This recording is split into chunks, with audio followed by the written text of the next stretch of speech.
Hello and welcome back to the Nourished with Purpose podcast. It's Bailey and I hope you're having a great Wednesday or whenever you're listening to today's episode. It's the new year. It is 2025. It is the year I become a mother and so many things I know are going to happen and change. And truthfully, I feel like entering into the new year is always a little bit sad for me. As much as I love the energy of a fresh start, creating new goals, having new intentions, it's a little intimidating. And I think with all the good that comes with every new year, there's always the sad and the unfortunate and the devastating things that come with the new year. And I feel like I just can't let myself think about the good without also acknowledging the sadness that can come. So I'm just really hoping and praying for all of you that this new year feels exciting, but also that you feel secure in yourself, secure in your environment, secure in your relationships, and that just this new year kind of provides opportunities for you to grow and evolve, whether it's good or bad things. I don't know. It can be a really weird time, but I've really tried to utilize the energy of the new year to have just some new intentions around my business. A big shift for me, of course, this year is having a child. And so I feel like there's almost like this level of expectation I'm trying not to have for myself as the new year begins, because I just don't know what March through June is really going to look like for me. One thing though that you might notice if you are watching on YouTube is I now have video of the podcast on YouTube. Not quite sure what the audio is going to be. I'm really just using my phone to record, and I was very hesitant about doing this for a long time and felt a lot of resistance to it because for me, I can just never do anything halfway. Like I have to go all in or I really don't get invested in most cases. And so for this, I wanted it to look professional and look perfect and have everything right, but I just knew I needed to get started.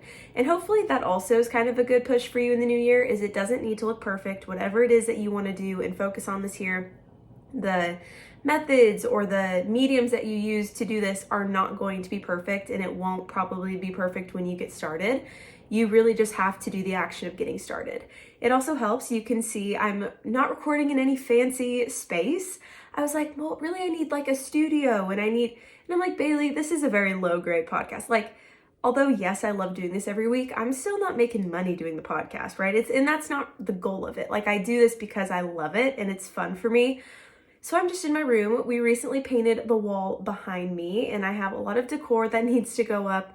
I really just know postpartum, I want our bedroom to be cozy and comfy because I'll be spending a lot of time in here, in our house in general, right? But a lot of time in our room, although the nursery I think is always like, we think the most important part, the baby won't be in the nursery for like 6 weeks plus. So I want our room to feel just very comfortable.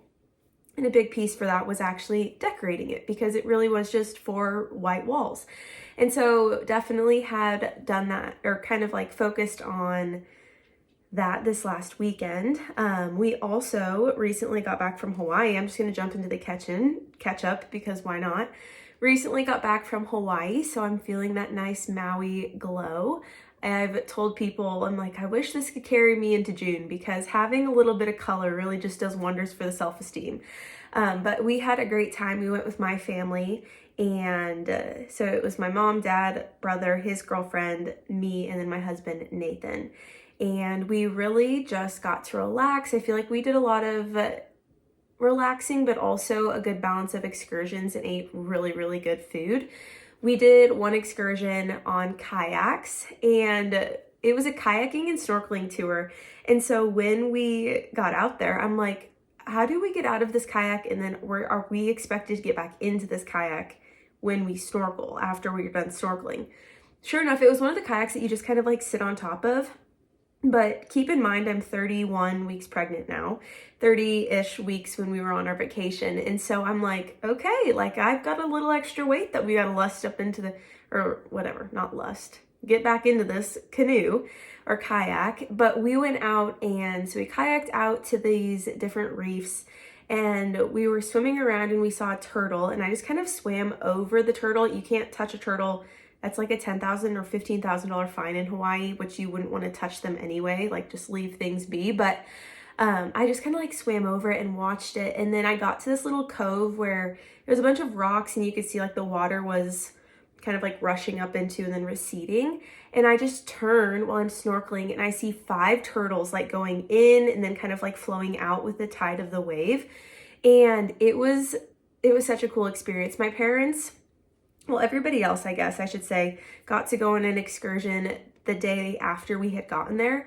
And because I was pregnant, I wasn't able to do that one. It was the one thing I couldn't do. But they went out into a raft and they had a whale so close to their boat that they could have touched it. They have an insane video of it. So I'm like, okay, well, hopefully I get to at least see something. It was supposed to be like a whale kayaking snorkeling tour. We saw some whales in the distance, but mostly just saw turtles. And that is like my favorite thing. They're just such beautiful creatures and they're just so mellow. They just kind of exist and I know they have a purpose, but I don't honestly know much about turtles other than I just love to get into the reefs and snorkel. I'm somebody who were actually like right off the beach and I had just like a snorkel mask on. And my dad, he like called me back. He's like, once you start snorkeling, I have a feeling you could be halfway out into the ocean and you would have no idea and not be able to get back because like I really just get in the zone and I just love it. Like I'm not interestingly enough, I'm not somebody who really likes to be in water. Like the thought of swimming and then getting out and being cold and then having sand stuck to your body, like that is just something that I do not like. It drives me crazy. It's kind of a texture thing. I don't know if it has to do with like my undiagnosed OCD, but like that feeling is just so uncomfortable for me. But I really just sucked it up. It wasn't so bad. And of course it wasn't so bad. And I really just embraced it because the sand in Maui, Hawaii is so fine. You get it in everything, every nook and cranny. So you just really have to embrace it. But we had, like I said, a great time. We did a coconut farm tour and I'm just gonna just blab on this because it was truly one of the best trips. But we did a coconut farm tour and if you've talked to me, you would have heard me talk about the coconut farm tour because it was a highlight for me. As somebody whose biggest dream ever, I say it's kind of like my early retirement plan, hopefully, fingers crossed, is that I can take groups of people to different countries, different states, do different tours of farms, of cooking classes, and just learn how to prepare foods differently, learn more about food in general, learn how historically foods have been prepared. Anyway, I just think it's incredible. And so this man, Ryan, I believe was his name, has the Coconut Information Farm and Cooking School. So if you ever find yourself in Maui, you have to go. It was so fun. We got to obviously like learn how to open up a coconut, but then we got to see the coconut at all stages of its cycle and learn more about like how coconuts are actually grown, how they go off of like the moon phases or the moon cycles. Very similar actually to like our period. Every 30 days they have a new cycle. And so we got to try coconut water and I'm telling you, it tastes so much different than it does when you buy it at the store. Something that I had asked him was like, what is a good coconut water brand? Because I feel like I get that Zico, Z-I-C-O. And he's like, oh yeah, they're owned by Pepsi. And then he had also said another brand. He's like, they're owned by Coca-Cola. I'm like, okay, so what type of coconut water do I need to get so it tastes like this? Like it tastes completely different. He's like, you need to get I think it's Harmless Harvest, which is Costco's brand of coconut water. And so that was a tip that I wanted to take because it was so good. In my family, I would say we are not coconut connoisseurs. Like we are not big coconut people. I do some coconut water in an adrenal mocktail and that's about the form that I consume it in. But outside of that, I'm not really one to just love coconut flavored everything. He had also said, because we tried then shredded coconut, he's like, because we all really liked it. He's like, well, yeah, it tastes way different than what you've probably ever had because at the grocery store, when you buy coconut, shredded coconut, even if it's unsweetened, they add in like a coconut flavor. So it tastes like what you would expect coconut to taste like. Same like with the sunscreens that smell like coconut. It's not because the coconut is really that fragrant. It's because they add in a smell to enhance the coconut. Anyway, so then we made coconut cream. We made noodles out of coconut. Gosh, what was it called? I think it's called the young coconut meat is what you would say. He's like, if you go to the grocery store, like a health food store, ask if they can order you the young coconut meat. And it's really just like the kind of jelly part of the coconut when it's not super mature. And we diced it into noodles and made like a Thai stir fry.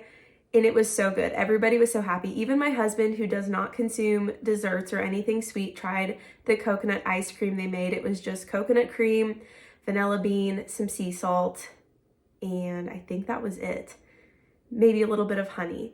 So simple, good food. Again, like I said, I geek out over this type of stuff because it is my dream that could be my full-time job, is to like, not even job, like a full-time hobby, and have the finances to support traveling and doing things like that. So super grateful that my mom jumped on that experience.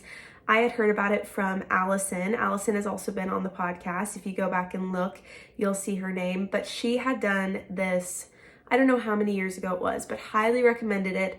And it was the best recommendation. I'm super grateful that we were able to go and have time to do that. We actually did it the day we were leaving. So our flight left at 9:30 p.m. and then we got to Denver around like 3 a.m. with the time change and everything. So it was nice that we could be outside, get some movement in, and just really, I don't know, enjoy a little bit of time before we had to head home.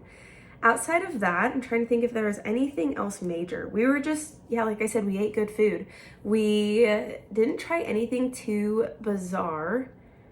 I just ate a lot of fish. Like we had marlin. So there is the South Maui Fish Company, potentially is what it's called. It's like a little fish shack. I'd never had marlin before. Marlin is like that pointy nose fish.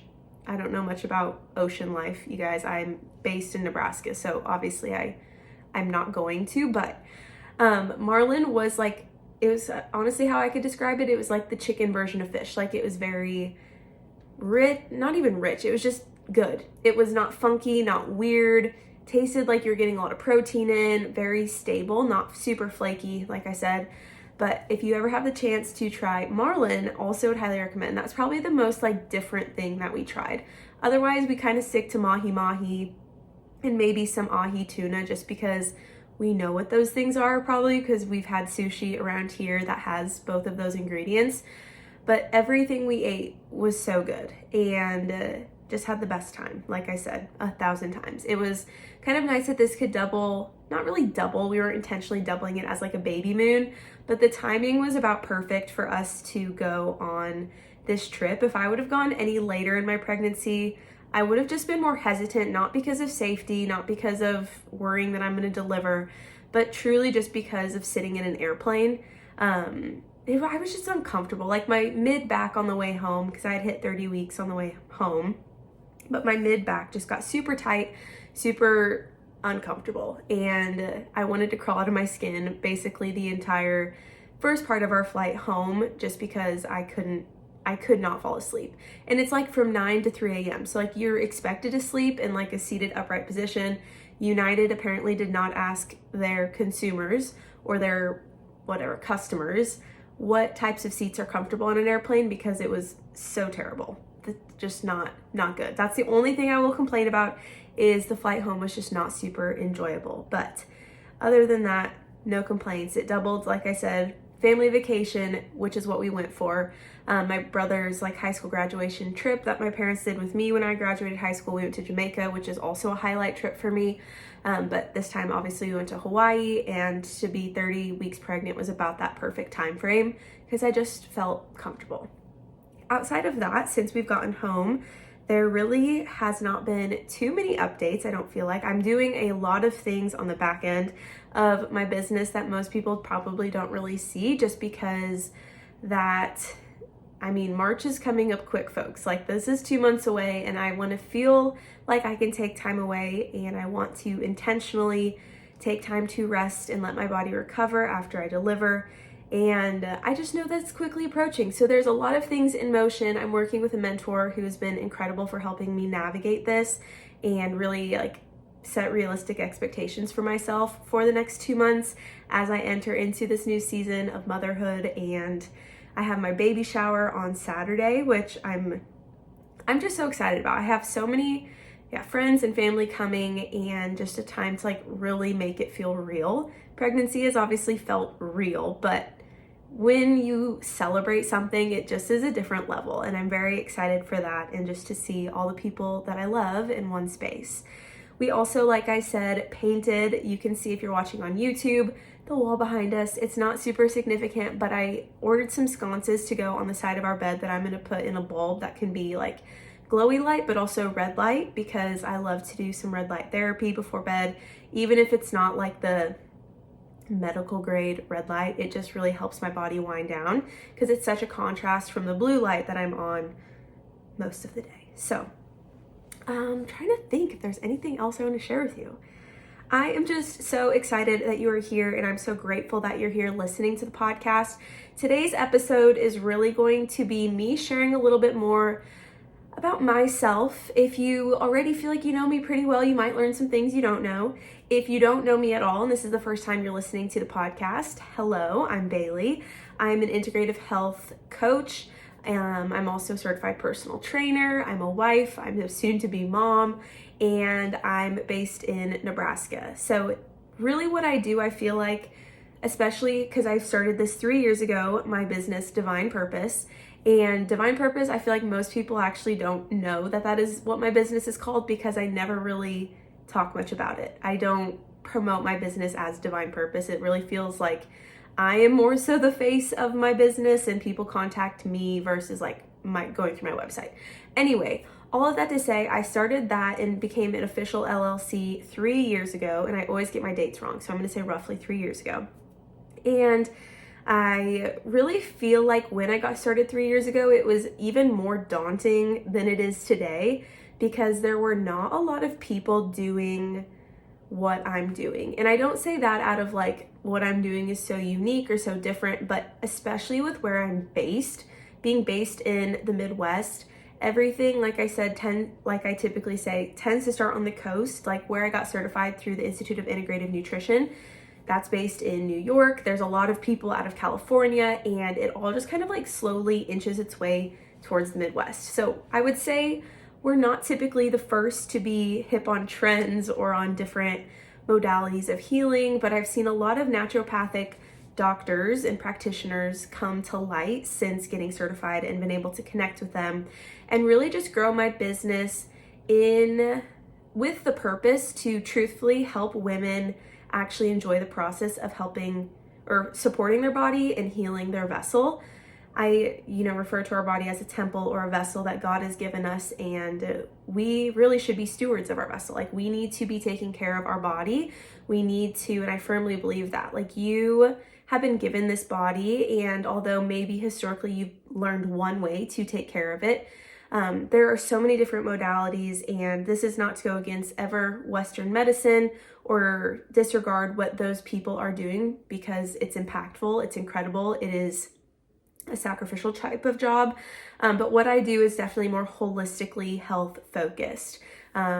So I focus a lot on nutrition. I focus a lot on inflammation, reducing inflammation. Really that stemmed from my own health issues. When I was 18, I learned I have fractures in my L4, L5 vertebrae and a bulging disc. I'm going to sound like a broken record if you've probably heard that many, many times if you've listened before, but I like to reiterate that that injury is still very much present. It's not like it completely went away, but I lived with chronic pain for a very long time until I recognized that what I was doing and how I was treating my body was not supporting the injury I had. And so this looked like going to college and eating late at night. I had about a 30 to 35 pound weight gain, and that's fine, right? Gaining weight, it happens throughout all stages of life. We might notice weight gain, weight loss, our weight can fluctuate. But for me, it was inflammation. Like if I look back and look at photos of my face, like my face was puffy, my body was puffy. I felt like I was retaining water, which makes sense because when you're inflamed, how your body tries to protect itself or protect an injury is by swelling, right? Retaining water. That's why your body might look a little bit puffier, because it's trying to protect itself. It's a protection mechanism. Same with if you notice you've got fat storage in certain areas, like that low belly area. Sometimes as women, if you've historically had very painful periods or PCOS, that's where your body stores fat, because it's protecting an area of your body that needs a little bit more maybe insulation, or it just needs a little bit more of that protection layer. And so that felt very, very uncomfortable for me. And I got to a point where I would just cry. Like I remember getting in the car with my mom and crying, like, I hate my body. I hate my body. My body's failing me. What is going on? I did 2 rounds of steroid injections, some different medications, and nothing provided relief until I actually recognized that the issue was my lifestyle.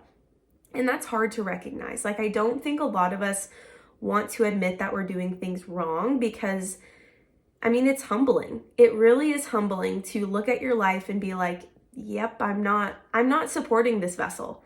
Like, I am treating my body like it's disposable, and it's not. And so what do I need to do to change that?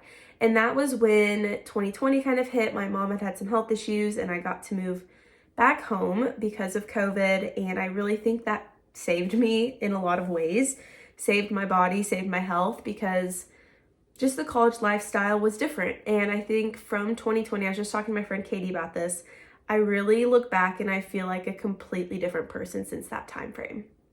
And I think that's a really great thing. And I think a lot of us do just change in your early years, because yeah, life is different. You figure out what you want your life to look like. You support your body differently. You meet people, you build relationships. I met my husband, Nathan, at the time, obviously not my husband. And then we got married in 2021. Again, I'm horrible with dates, so that could be wrong, which is terrible. We've been married 3 years. So all of that to say, that was when I started to actually pay attention to my body. And I was going through Nebraska Wesleyan, and I got my bachelor's degree in health and fitness studies with a minor in psychology, then got certified in personal training, then got certified in integrative health coaching, then more recently got certified to read blood work and do blood work consultations. So I've just continued to grow and evolve my business over the last really 3 years, and make it something that, like I said, is with the intention of helping women find joy in supporting their vessel. Because for me, it was not always a joyful experience. I went through seasons of disordered eating patterns, over-exercising, under-eating, tracking my food intake for 2 years. Like, it wasn't when I was doing what I thought I needed to do to support my body. I thought I was doing everything right. And not to say I maybe wasn't doing some things right, but looking back, it wasn't fun. Like, everything I did to try to heal my body initially was out of self-hatred, excuse me, and self-punishment. Like, I was just punishing my body by over-exercising and not giving it food, because I thought that's what I needed to do in order to get smaller and smaller. I thought once I got smaller and smaller, I'd finally be happy, and that just wasn't the case, right? And so I just share all of this because we're entering into season 2 of Nourish with Purpose, and some of you, like I said, might be new, but also just to kind of like reiterate where my business stemmed from, where it came from. I also always like to reiterate, I don't work for anybody else. I don't sell a product. I don't promote a certain line of products. Something I share pretty passionately about on here is my dislike for major supplement companies, or like the granola bar diet. I often refer to, if you want the name of what diet I'm talking about, I will share it with you one-on-one, but I really dislike these programs. Even Weight Watchers, you know, I know it works for people. I know they've definitely tried to make it more holistic, but it's these major companies that were really formed with the desire to prey off of women who are very uncomfortable in their body and play on their emotions, that weight loss should always be your focus. And that's how they grew their business. Even if they try to look more holistic on the outside now, it all really is deeply rooted in playing off your emotions and making you think you're not adequate enough. And so with my business, I wanted to do things differently. I wanted to take an approach that looked at the whole picture, looked at your whole body, looked at where inflammation was stemming from. Now with blood work and blood work consults, it's made it just so much almost easier, because although Yes, I think like traditional Chinese medicine practices are really helpful for, like looking at your tongue, looking at where you're carrying extra weight, looking at your complexion can be great ways to identify what organs are being affected and what needs support in your body. Blood work has just provided a different level of support for clients. But from that, again, looking at the full picture. So looking at your emotional, your physical, and your spiritual health. So your mental, physical, spiritual health. And all of those things, I think when they are really aligned together, is really the definition of true wellness. And you will truly feel well if you're able to find alignment in all three. Obviously, understanding that throughout different seasons of life, things are going to look different, right? I think sometimes when I think about my journey, I had put so much energy into my physical health that really my emotional health is what was suffering. And I didn't recognize at the time that those three really needed to be intertwined, which is what I've created this podcast to be focused around, right? Nourishing your mind, body, and your spirit, because those three things are what I just really believe like that is the definition of true wellness, when you feel really confident and comfortable in all three areas. Not to say one might not be stronger than the other. For me, I typically gravitate towards physical health, but always trying to think about how I can slow down. I am a go, do 1,000 things in a day type of person. And I'm really trying to train my brain and train myself this year that your productivity does not equal your worth, and that rest does not mean you're being lazy. And that's something I'm going to have to really focus on and really work on as I take time away from work in these following months. Hopefully the podcast can keep going. I'll just bring the little guy with me and have him on here on the video as well as this keeps going, and it's posted to YouTube every week. But I post on Wednesdays. Obviously, if you're here, you probably know that. But every Wednesday, post a new podcast. I'm so excited for season 2. I feel like this is just a evolution of me, really. Season 1 was over a year. I didn't really know if I would do seasons anyway of podcasts, but I took a 2-week break, so thank you for understanding that too.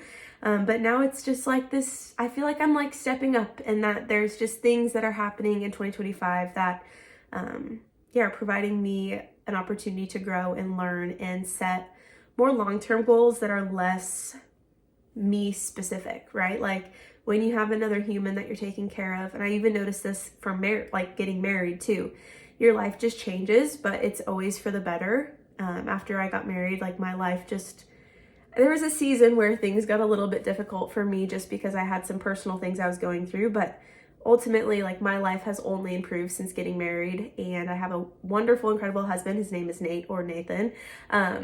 He goes by either. I call him Nate most often, so you'll hear his name as well on the podcast. And so I know just as becoming a mom, it's going to do the same. So I'm keeping expectations low for myself, but also understanding that I'm very passionate about what I do and the work that I do and the people that I connect with. It is truly what I believe my mission is. I do not believe it is my purpose, because my purpose, and we talk about this often, especially when I have guests on, as I ask the question is, your purpose is not the job you have, it's not the role you play, but it is what God has given you to be really good at maybe some of those things.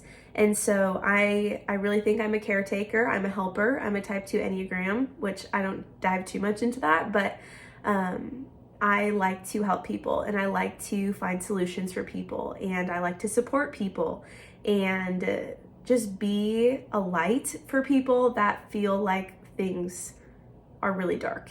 And I think we all just go through different seasons where life feels really heavy and dark. And although I'm not always feeling positive and happy and encouraging, I really do try to embody that when I talk to people and not be negative, because I think there's enough of that happening around us that I just hope to be different. Like I want to approach it differently. And I've been really just blessed within the last 3 years to be doing what I'm doing. So this was a very long-winded way of me just sharing more about myself. But like I said, maybe you learned more about me. Maybe you already knew everything that I shared. And I just want to say thank you for sticking around and being here. Today we are diving a little bit more into, like I said, my story, but also inflammation in a whole. and what inflammation can look like, the different phases of inflammation. I really am jumping into this because, was it last Friday? Last Friday was technically Quitter's Friday. So if you start a New Year's resolution, typically you will have quit that by, I think it's the second Friday of January. And I want to hopefully encourage you not to quit that habit and to stay consistent with it, because I believe in you and I believe that whatever goal you set for yourself is very doable. And so I want to kind of approach this. I also have something that I'm launching and going to be sharing about towards the end of the podcast that you should stick around for. And really, ultimately, with every episode, I just hope you gain something, you learn something, and that you leave feeling encouraged and inspired. Like, that is my ultimate goal, is that you leave feeling encouraged and inspired. So the truth is, most people are inflamed. Like I said, I really built my business around inflammation starting up 3 years ago, because that was what was causing my low back pain, was musculoskeletal inflammation. So there's 7 areas that inflammation can show up in your body. Most commonly in the past, I used the inflammation assessment to do this with clients. Now I also look at blood work to see where inflammation is stemming from and kind of identifying the root cause of what's going on internally. But the cycle of inflammation really starts with stress. So this can be an emotional or physical stressor. From there, it might show up as a minor symptom. So this could be, for example, like redness or acne or a rash on your face. From there, if you don't do anything about it and you choose to ignore the minor symptom, it can lead to a major symptom. So I would link any sort of skin condition typically to gut health. So you have poor gut health, maybe you've got bloating or irritable bowel syndrome, constipation would be a symptom, diarrhea, you notice you can't leave the house, or that you're really adjusting your lifestyle to support this negative symptom that you have. You can't leave the house, you can't be social, you're worried about going to do anything because you don't know how your body's going to respond to food. It can be a very overwhelming thing physically, but also it's going to impact your emotional health, which cannot go unnoticed, okay? And then from there, truthfully, is when it progresses to chronic disease. So if you notice a stressor, right, and you don't tackle the stressor, it's going to show up as a minor symptom. You ignore the minor symptom, it's going to show up as a major symptom, or I should say it most likely will. And then it can show up as a chronic disease like colon cancer, which we know can stem from a gut issue, right? So that is where we see the cycle of inflammation progressively get worse if you're not handling things that could really be handled much sooner on or earlier on in the process.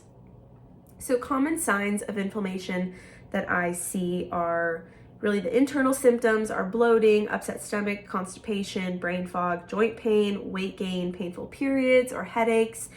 And then the external symptoms that you will see then as a result of an internal symptom would be weight gain, water retention, painful periods, having a puffy face, which is what I look back at photos and notice of myself, a fuzzy coating on your tongue, acne, or rashes. So anytime somebody's like, oh, I have this really persistent rash on my face, I am never really the one to be like, oh, well, you should put on like a topical product, even if it's a very holistic topical product. Not saying that can't support, but like a tea tree oil, right? Maybe I'll say, yeah, let's put on tea tree oil on that area if that's what I would think would be the best route. But ultimately, like, we really do need to be looking at what you're eating, your sleep, how you're managing stress, how much water you're drinking, and how your body's able to detoxify naturally, right? Increasing circulation in your body. So there's a lot of things and modalities that are pretty foundational that we can integrate to support and reduce inflammation, but ultimately we need to identify what the root cause is. So I want you to think about what your worst symptoms are right now. If you're listening to this and you have some, take a chance or take a moment just to write those down. That way you can kind of look back and maybe even date the page, like January 14th, the day I'm recording this, 2025. These were my worst symptoms. And circle any of them that are ones that you notice every single day. If it is something that you notice every single day and you notice most of these symptoms fall under that category, I'm really going to encourage you to get some level of support. I'm not saying that it needs to be me. I'm not saying you need to invest a lot of money into it, but really, like, it's time to pay attention to what's happening in your body. I think 2025 for anyone should be the year of not ignoring major symptoms, myself included, right? Like having horrible headaches after a long day of work. Like, no, Bailey, then you should not sit on your phone and scroll because you're ignoring the major symptom, which is, and it's technically a minor symptom of a headache, but it could progressively get worse, lead you to not be able to sleep. And then the habit that you utilize when you can't fall asleep, if that is your phone, again, it's just like adding to the problem, which is a cycle I found myself in 2 nights ago, which was so unlike me, was to doom scroll on Facebook of all places, which it is just an odd place when you get into the depths of Facebook, but was very unlike me. But for some reason, like that is just what I did. And I don't love that. I didn't wake up feeling great. I didn't wake up feeling like energized to take on the day. The next day I was exhausted. And so I think this should just be the year we don't ignore minor symptoms, and we especially should not be ignoring the major symptoms. So how do you know the difference between acute and chronic acne? Not acne, inflammation. So acute inflammation is going to be an immediate response that happens in your body that goes away or heals with time, right? So you think about an infection or tissue damage. You get a cut on your skin. That's typically going to go away within like a week to 2 weeks, and you're going to be fine. Chronic is more long-term, so several months or maybe years. And this often lasts as long as your body needs to repair, overcome, or really just manage the damage of the issue. And so there's no guarantee that this even gets better with time. Some people have chronic inflammation, and if you're consistently not doing things to support the inflammation, it could last your entire life. For some people, maybe they'll do nothing and they wake up one day and it goes away, right? That's going to be the outlier case. In most cases, if you're not addressing inflammation and doing things actively to reduce it, it will not just go away with time. And that is how acute and chronic is different. So the 7 types of inflammation are going to be brain and nervous system inflammation, digestive system inflammation, detoxification system, your blood sugar and insulin system, hormonal system, your musculoskeletal system, and your autoimmune system or autoimmune inflammation.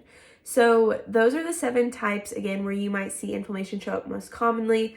I utilize the inflammation assessment in conjunction with blood work to really see what symptoms are most persistent, but also to get an idea of what they're kind of ranking. When I know what symptom aligns with which system, it becomes a little bit easier to know where our primary focus needs to be with time. We're always going to focus on the foundations first, very foundations focused. But after that, then we're like, okay, we need to get a little bit more nitty gritty. If you have blood sugar inflammation, blood sugar and insulin system inflammation, that's a sign maybe, although yes, you're eating 3 meals a day, maybe the timing of them isn't quite right, and you are following a very intense workout by not eating for hours and hours and then having a cup of coffee to break that fast. That's going to be an issue with your blood sugar. So we really have to think about how we can support each specific system once we get kind of a general support of all. And I really think a big piece, and this is why I talk so much about food, a big piece of why people are inflamed is the food quality that we consume. Unfortunately, there's really just not a lot of regulations around our food, which is kind of interesting because I'm not going to get into all the nitty gritty and what I believe and what I don't believe and what programs or companies that I support or don't necessarily love. But there are things in the grocery store when you go shopping, I would just encourage you to take a look. Like if you see an energy drink that tastes like Skittles and it's like a Skittle flavored energy drink that is bright green, you should maybe raise a little bit of a question mark. Like, how is that like allowed to be in a grocery store, but I can't go buy raw milk legally? I mean, you're not going to get arrested for consuming raw milk, right? But raw milk is still illegal in Nebraska. It's like, but you can consume that. Like a slew of different chemicals, different ingredients, probably 40 ingredients on that ingredient list. And that's totally normal. That's totally acceptable. But like having a very single source product is not. And so I really think it just becomes a chance for us to be aware of what we're eating. And the thing is, and this is where when I started my business, I was very exercise focused, very movement focused. And I'm like, not everybody wants to exercise. I know a lot of people that don't want to. I sometimes don't even want to exercise, and I'm pretty passionate about it. Like, I love to move my body and strength train, but that's not something you necessarily need to do. Like, you're not going to die if you don't exercise. But if you don't eat, that's a different issue, right? Like, you need to eat to stay alive. You need to drink water to stay alive. So for me, it made a lot more sense to focus on food because it's something that we're all doing at least 3 times a day. And when you're doing it that consistently, if you're not nourishing your body or your vessel with quality foods, there's going to be some issues and there's going to be some health issues. And I think honestly, just that realization that food is tied directly to your physical health is something I hope you leave with if you didn't know or if you didn't fully believe. I say that with my entire body because it is so crucial that you understand that and know that, because I still talk to people, and I was actually just having a conversation the other day about somebody I had worked with another person that we knew the same person. Anyway, I wasn't sharing anything too personal about this client I had worked with because I try to keep everything very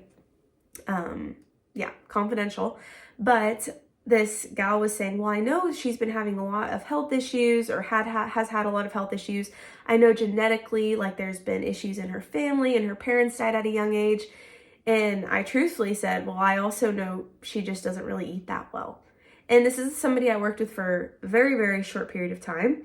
And just based off of the program I was running, it wasn't a one-on-one client. It was more of like a month and a half long program I did with this person. And I said that, and I know that sounds very bold and maybe sounds very judgmental, and it doesn't come from a place of judgment. It comes from a place of like, there's maybe just a level of understanding that's not there around the quality of food, but also like to put blame on your genetics and totally disregard. Like, then I was like, well, I know she at least at the time was not eating super well. And I think that can cause a lot of things. And this person just kind of was like, brushed it off like, oh yeah, well, I know, there's health issues that run in the family. And again, I know that might sound really brutal and that might sound judgmental, and I don't mean it in that way at all, but we can't just brush off that food is not impacting your body, because it is. Like, what you're eating every single day is impacting your health. Whether you notice the symptoms or you recognize the symptoms or not, it's impacting your health for the better or for the worse, right? If you eat a really good meal, you feel really good and really confident about what you made, and then the next day you go out to eat at like a McDonald's, hopefully you can at least tell a little bit of a difference between the quality and how your body responds to that food. I notice a huge difference, which is I always tell clients, because they'll come to me and they'll be like, I used to love Chick-fil-A and now I just like don't feel good when I eat it. And I'm like, it's the awareness. Like, you need to be so proud of yourself because that's that mind-body connection. Your mind is actively aware of how your body is feeling. That's a huge, huge deal.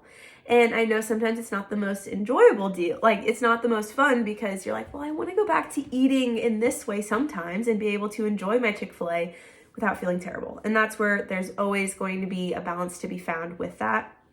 I don't ever say you can't eat those foods again, but it's just recognizing again how your body's feeling in response to what you're consuming.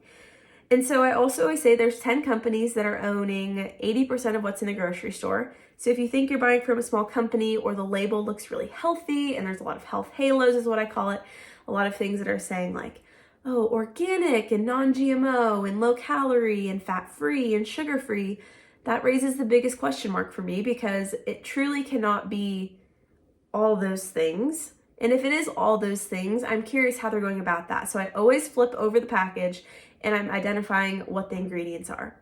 Most often than not, you're going to notice the ingredients aren't super great. Don't really fall under that anti-inflammatory category, right? They're not super health supporting. Maybe you don't know how to pronounce them. Maybe it's an artificial or natural flavor or an artificial color. Like, those things should raise a question mark. Just some ingredients should raise a question mark. And there's a whole list of anti-inflammatory foods, which I'm not really going to go through on today's episode. I think I've shared that a lot if you want to go back and listen to other episodes. But I also do that within the coaching work that I do, is we dive into foods that can cause inflammation. Obviously, foods are not the root issue of why you're inflamed, but they could be irritating something in your body that's causing that inflammation. And so it just matters what you consume. I just want to reiterate that foods that are not necessarily great for you are also going to be addictive. You're going to notice you want to eat a lot more of them and you never really feel full or satisfied because, like I said, they are created and engineered, literally engineered in a laboratory to be addictive, so you want to buy more. So we just need to be aware of what we're consuming. And I always think if we can get it back down to the basics, like strip everything away and think about what has God given us in its most natural state to support our body. Herbs, fruits, vegetables, healthy fats, animal protein sources, water, quality water, mineral-rich water, sea salt. Like some of these things are so natural in their natural state. Obviously, there's going to be some modifications maybe made over time, or even like maple syrup or honey. Those are natural sweeteners. But at the same time, they have had some interaction through a company or a factory to then provide that product. So I'm not saying it needs to be like 100% you need to go to your backyard and pick all your food and only eat that, or raise all your own animals, have a milking cow. That doesn't feel very realistic to me. So I would assume it probably doesn't sound very realistic to you. But just that like awareness of like what is in its, for the most part, most natural state. What has God given us to support the vessel He's given us, and do more of that, right?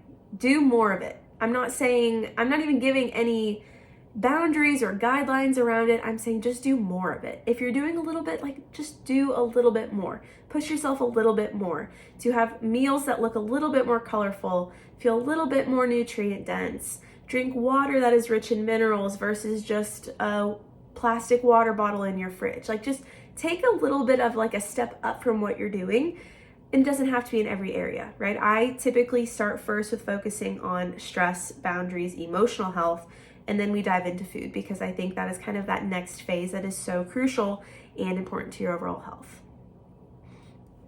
So when we think about inflammation in a whole, right, it can be very difficult to know where to start. We're like, okay, so yeah, you're talking to me, I hear this, I understand, like I could eat better, but like where do I specifically start?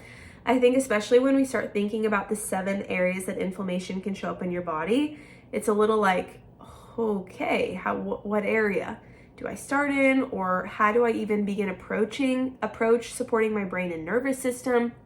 And so this is where I have created a program. It's called Inflamed to Inspired. And within this program, we focus on each area of inflammation specifically, and then each week take action plan steps forward to support that area. And this has made it feel very tangible, I think, for clients of mine to actually tackle inflammation. And I'm not one to pitch a lot of things, and I really don't want this to sound that way at all. I just want to be transparent about like how you can actually get support with this. And because it's so much of what I do, I want to provide a resource for you.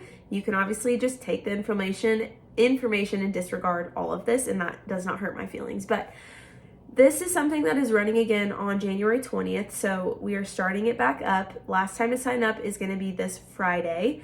That is the 18th, to get signed up for the program. But really, within this program, when I create action plan steps, and so this is even if you were going to do this independently, you want to think about, okay, what's an action plan step to support my brain and nervous system when it comes to my mind, a physical action plan I can do, and a spiritual action plan. So when I create action plans, it's always going to look different with each client, but within this program specifically, I've created them with the mind, body, and spirit in kind of those 3 steps, so that each week you have 3 things to focus on moving forward. So this is a great practice or great tool I'd recommend for you if you're like, okay, yeah, I got this. I'm ready to do this. I'm going to do this independently, but I want to know what I need to do to support my body. Each week, I would recommend on like a Sunday, you set 3 action plan steps for yourself that week to support your mind, body, and spirit. And that, I think, makes it feel a little less daunting to be like, okay, there's a lot of inflammation in my brain and nervous system. I have to do 600 things to fix this. Like, what does that look like? No, you need to do 3 things. 3 things, get those habits down. You don't even need to come up with a new 3 things every single week. But if you do 3 things one week, and then that next week you're like, I feel like I got those habits down. Obviously, they're not technically habits that have been formed because it takes a lot longer time to do that.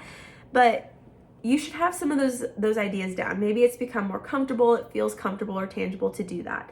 So what you're gonna do then is come up with another 3 things, or maybe do those 3 things, but then add something to it. And this really just gives your body a chance to feel supported. And I think when we support our body responds in a way that we probably appreciate, right? When you don't support your body responds in a way that you don't appreciate, which is going to be a minor or a major symptom. And so just kind of creating and building that trust with your vessel is something that I think is one of the most incredible things to watch people experience, because you start to understand that your body knows what it wants. We've just been trained and conditioned to not know how to listen to it. And most often it's because we don't slow down enough to listen to it. And I think this is where I notice, I'm going to call myself out because I know I've done this in the past, is when you see a program and you're like, oh, I really should do that, but I don't have the time. Well, typically what I tell people is if you have 1 hour in your entire week to dedicate towards supporting your body, you have the time. And with that, then it gives us a chance to think about, okay, maybe I've just been making that excuse for way too long that I don't have the time. Or even if you want to get into a certain habit or hobby, right? I don't have the time. Well, let's look at your week. Let's break down your week. And I guarantee you have 1 hour in your week to dedicate towards supporting your physical body, and supporting your mind and supporting your spirit. And it really just comes back to not wanting to slow down, being stubborn and not wanting to slow down enough to recognize the signals your body is sending you that something is off, that something is not right, that something feels uncomfortable. Or if you're very in tune with your body, right, you're going to start noticing, oh, I'm really thirsty, but I've drank a lot of water today. Like, why am I still thirsty? Oh, I didn't add minerals to my water. So like, that's why I feel like I have to pee all the time and why my brain still feels a little fuzzy. I'm just not getting, my adrenals aren't getting the support they need. Or you notice, your hunger and full signals, right? I'm one historically that has definitely eaten too fast and ignored my full signal. But I've really tried to like slow down my eating.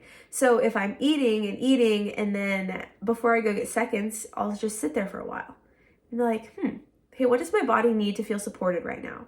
And I love that question. And I ask that question to clients is, what does your body need to feel supported right now? And I encourage them to reflect on that frequently throughout the week, because when you ask your body what it needs, your body does communicate with you. And I know that might sound really woo, might sound really wackadoodle to some of you, especially if that's like a very foreign, I don't know if I buy it concept. It really is true. And it's something that has made it feel so much easier to actually take care of myself when I recognize that my body's communicating. And you can also identify like what supplements you need, or what you're not getting enough of in your diet, or what type of movement your body is craving. Like right now, as I'm sitting here recording this, my body is craving a walk so bad. We got up this morning and had a baby appointment in Lincoln, and then came home. It was like a 20-minute appointment, which they just started very short and sweet this time of pregnancy.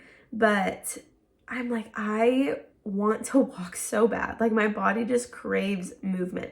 So after this, I'm going to go do a little bit of a stretch. I have a couple client calls today, so I won't be able to walk until later today. So I'm like, my body just needs movement. So I'm going to go do a stretch. We're going to open up the hips. We are going to get moving, because I'm sitting here. I can feel the tightness in my hips. Even maybe you close your eyes, like, what does my body feel like? Where is it tight? My hips feel so tight. What can I do to listen to my body, respond to that symptom that my body is throwing me, and do something about it? The action of doing something about it, I think, is where we get hung up, where we stop ourselves, because it's like, well, I don't have the time. I promise you have the time. It's about making the time. It's about identifying what window of time you have in your day to listen to your body, to actually sit down with yourself in silence and reflect on what is going on. Okay? So I share all of this, and really, I hope that you've taken the chance to set some goals this year when it comes to your health. But I hope you leave understanding what the best route of supporting your body can look like. Again, knowing just those 7 areas of inflammation, maybe taking that inflammation assessment alongside me or independently. I have that resource. I don't have that resource anywhere, actually. So message me if you'd like to take the inflammation assessment, see where it's showing up, and then identify, again, like I said, how can I support my mind in this area, my body, and my spirit in this one specific area. And I think that really is a great first step to take for supporting that one area of your body. But really, if all of that is like, that's even too much, break it down, get really simple, and just sit with yourself. And sit with yourself in silence. Close your eyes, remove distractions, maybe sit in front of a window under some direct sunlight, and just recognize the symptoms that your body is sending you, right? So maybe you, like I said, are sitting here and you feel your hips are super tight. For me, that's the case. But I also notice like my stomach is starting to growl, and I'm starting to kind of get some like dryness in my throat. Those are very like baby basic symptoms. But again, like I'm closing my eyes, I'm actively thinking like, where am I feeling this? So even as I'm sitting here, maybe I start like rocking side to side. Maybe I have my water here and I take a sip of water. And when I'm done with this, I'm going to go make myself a core 4 balanced meal. But just sit with yourself. Enjoy that time in silence with yourself. Like your body wants to communicate with you. And just, I hope you take that from today's episodes. Your body wants to communicate with you, wants to talk to you about what it needs. And also that greater understanding is that God has created this vessel to be supported. And when we ignore our body, we don't support our vessel, I don't believe that's truly like honoring the purpose that God has for our body. And I just wish that for you. And my journey was something that is just it continues to be a journey, but it's something that I learned so much along the way, and so many things, good and bad, about myself that I wanted to focus on and change and adjust. And I have found so much joy in doing it. And hopefully you can hear that and see that, is I've found joy in it. Like I love the opportunity to take care of my body. I truly do. And I really just wish that for you as well. So I wanted to share about Inflamed to Inspired, just if you're like, okay, yep, I understand. Again, this episode was a little bit more around inflammation, around my story, kind of like jumping off on the same foot if we're meeting for the first time, or again, you can learn something new about me if you've not listened to the podcast before. But Inflamed to Inspired is that hybrid coaching program that I'm offering starting January 20th through March 3. You need 1 hour a week to dedicate towards this, okay? And so we meet on Mondays, Central Time, from 7 to 8 p.m. And what we're really doing within that course is we are identifying first the root cause of your inflammation. So we're doing the inflammation assessment. From there, we are going through each of the 7 areas of inflammation. We are identifying action plans to support that area, right? So lifestyle changes, foods to support that area, herbs and spices to support that area, ancient remedies that have been used, or holistic modalities to support that area or that symptom that is showing up for you. And through that, we meet in a community platform. So we get on Zoom, we get to talk to each other and really just hang out together for an hour. I have a whole spiel I go through for each area because there's a lot to learn. But I think when you understand the systems of your body, you understand how to support the systems of your body. And you can take the action to support that system and then recognize eventually how that action actually produces long-term health. And this is where I've become so passionate about longevity, long-term health. Nothing that I tell you is going to be like, here's a quick fix, buy this supplement and you're going to feel really great. Take this probiotic and you're no longer going to have digestive issues, because it's not identifying what the issue is, right? It's not looking at food critically. It's not getting deeper. Like, we have to get deeper with each other and understand what is actually going on. And bloating is not a root cause. Identifying, I'm bloated, that's not a root cause, right? Digestive inflammation would be a root cause, but what's causing it? What's causing the bloating? And so that's just one example I use. But within this program, we also then will create, like I said, those weekly action plans. I have an 8-week meal plan that's coming out, complete with a grocery store shopping guide. So it can make creating core 4 or balanced meals very simple and like something you can get started on right away. We also have a Facebook group that encourages you and just holds you accountable to some of the things that we're implementing. You get some one-on-one communication with me. If you submit each week, you have the chance to submit kind of some questions or feedbacks or concerns that you have, and I get back to you. And I think one thing, well, I'm adding 3 things because I've run this before, but the meal plan is something I'm adding. The recipes are so good, anti-inflammatory focused, really can align and be modified to help almost any dietary restriction or need or adjustment. But we're also doing step and water focus challenges because those are the foundations. Those are 2 of the foundations that I talk about. There's many more, but moving your body, drinking enough mineral-rich water, something most of us aren't doing. I know I'm not doing perfectly every single day, and I really want to push myself this year to get out and walk more. Like my body craves movement. It craves going for a walk. It's just that me telling myself, oh, you have a call in 30 minutes. You can't go for a walk, right? But you can still move your body around the house. Like go clean up the house, go make something in the kitchen, like just be moving. And so I'm really excited to be able to offer just some different adjustments to the program. I'm also doing a giveaway for an Aura ring, and I think that is pretty darn cool. Aura rings, if you don't know what that is, it's a ring that you wear. It can tell you your temperature. It can help you track your cycle, your step count, your energy expenditure throughout the day, your sleep patterns. There is so much that it can do that I honestly don't even know about because I feel like they're always kind of evolving it. But anyway, I'm offering that based off of both referrals. It's kind of like a point system, but referrals, but also your consistency of showing up for calls and your participation in the program. Whoever then has the most points will get that free Aura ring. And again, I'm just offering that because I want to be able to support women as they navigate this, maybe for the first time, or if you're very well seasoned in this world, there's going to be new things you learn as well. I would assume, because I'm continuing to add to the program things that I personally learn.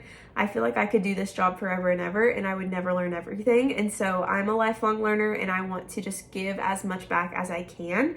But this program is something, it is all going to be linked in the description of today's episode, or if you're watching on YouTube, it's all going to be linked down below if you'd like to get more information on that. Like I said, the time is kind of short to get signed up. You have a few more days. There are limited spots. I am pushing up the limit because we've already reached the max of it, but I'm going to invite more women into the space just because it's the new year. It's the last program I am running before baby, potentially the last time I ever run this program, just because, like I said, I'm always learning and evolving, and I want my business to evolve with me, right? And evolve with me through different stages of life. I could definitely see something focused around pregnancy coming in the future, or something more foundations focused coming in the future. I don't know obviously exactly what it's all going to look like, but I have a lot of ideas swirling around in my mind, and I hope you can just hear the passion I have and the genuine care I do have for you. If this is the first time we're meeting, or if we've met before, or if you are a quiet listener and maybe we don't know each other, just never hesitate to reach out to me, to connect with me.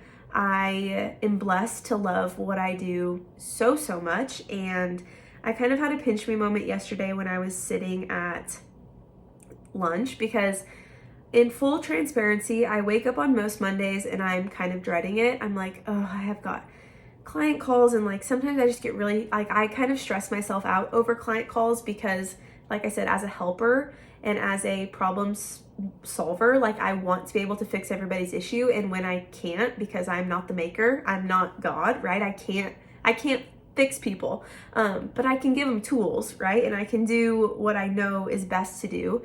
But sometimes that creates just like a little bit of panic in me. And so I had a full day of calls on Monday, and I'm like, was not feeling it.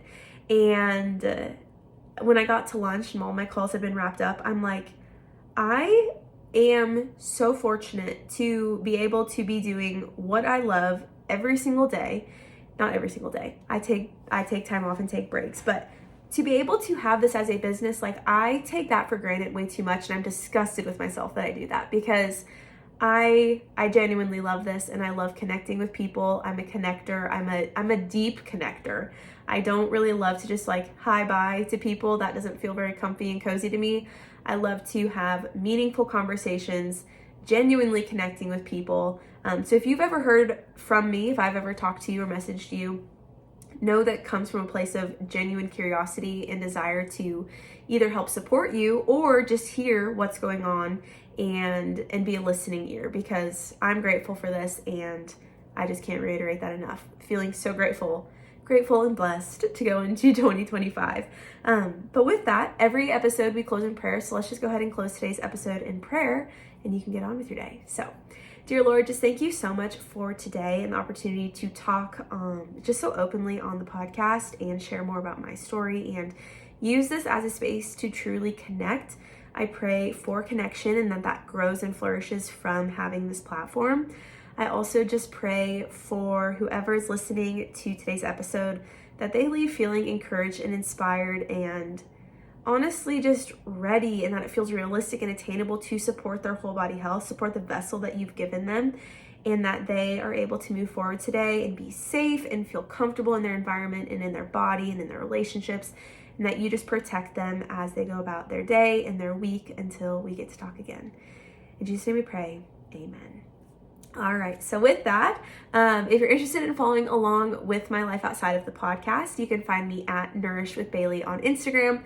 Otherwise, Bailey Seaton on everything else. And again, we are on YouTube now, which is kind of fun. So if you want to actually watch me talk, which has been a little weird, I didn't know how this would go, you can also do that as well. So I am so grateful, like I've said a bazillion times, for you. Thank you for listening to the podcast. Send this episode to somebody you love if you think they might be interested, or any episode that you've maybe listened to in the past. Again, if you are new around here, the first episode I ever recorded was a full in-depth of my whole journey, and so that would also be a good place to start if you want to get to know each other a little bit better. But with that, I will talk to you again next Wednesday. Bye.